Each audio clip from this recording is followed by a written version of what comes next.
Et 11h passées de 15 minutes sur les ondes d'RTCI Radio Tunis, chaîne internationale, avec nous en direct, Monsieur Moaz Atia, président de l'association de Koulna Tunis. Bonjour Moaz et bienvenue sur les ondes d'RTCI.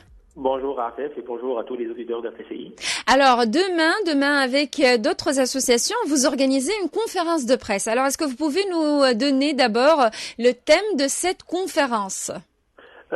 Exactement. Donc demain à 9h30, on a une conférence de presse organisée par Koulna Tunis, à Atid, l'association Tunis Bledna et l'association Action Associative. Comme vous le savez, demain c'est le dernier jour de la consultation nationale qui a été organisée par le ministère de l'Intérieur concernant deux lois très importantes pour nous et pour tous les Tunisiens. C'est la loi qui instaure la décentralisation et le pouvoir local. La première loi, c'est la loi organique des communes et la loi électorale des élections municipales et régionales. Et donc, pourquoi vous organisez cette conférence ? Voilà, ça fait un mois que ces deux projets de loi ont été communiqués au grand public. Et nous, ça fait plus qu'une année que nous avons fait différents ateliers dans différentes régions, ces associations-là, pour étudier l'application du chapitre 7 de la Constitution, pour appliquer le principe de décentralisation et pour avoir des communes avec un pouvoir local comme ça a été mentionné au chapitre 7 de la Constitution. Donc demain, la conférence de presse, son objectif, c'est d'avoir un œil critique et donner notre vision par rapport à ce qui a été proposé par le ministère pour ces deux projets de loi. Donc on a pas mal de critiques, pas mal de recommandations que nous allons communiquer demain et pour essayer d'avoir deux projets de loi cohérents avec le chapitre 7 de la Constitution et pour instaurer un vrai pouvoir local qui sera une locomotive du développement régional pour nos régions. Alors là, vous organisez cette conférence avec plusieurs autres associations. Vous venez de les présenter, l'association Atid, l'association Action Associative, Koulna Tunis et évidemment Tunis Bledna. Est-ce que vous avez déjà travaillé ensemble sur les ateliers que vous avez organisés pour essayer de vulgariser le chapitre 7 de la Constitution ? Exactement, ça fait plus qu'une année qu'on travaille en collaboration avec ces associations-là. C'est des associations vraiment spécialistes dans ce domaine-là, tout ce qui est décentralisation et pouvoir local et élections. Et ça fait plus qu'une année qu'on travaille sur ces ateliers ensemble pour avoir le résultat que nous allons présenter demain.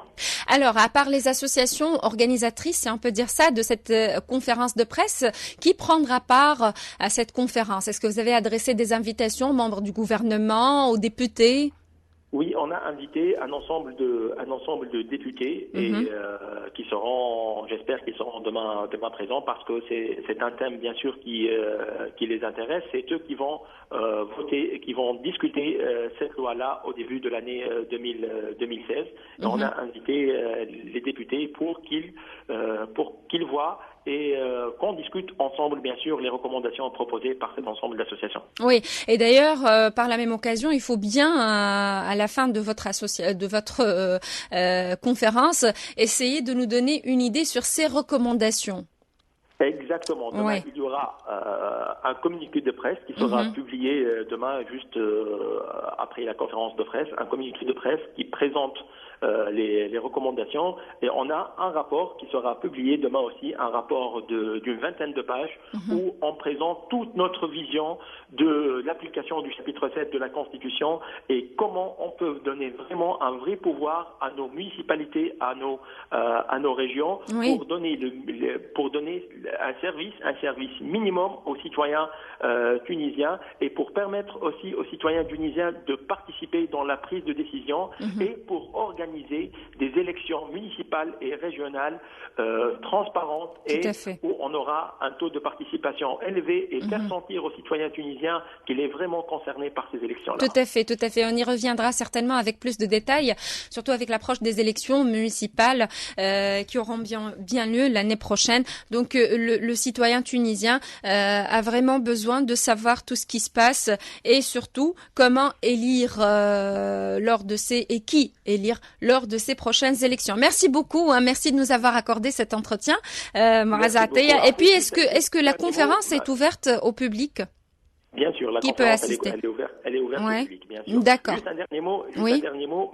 Pourquoi on insiste beaucoup sur ces deux projets de loi et on insiste sur cette thématique-là. Donc, vous le savez très bien, après les élections législatives, donc on est en train d'instaurer tout ce qui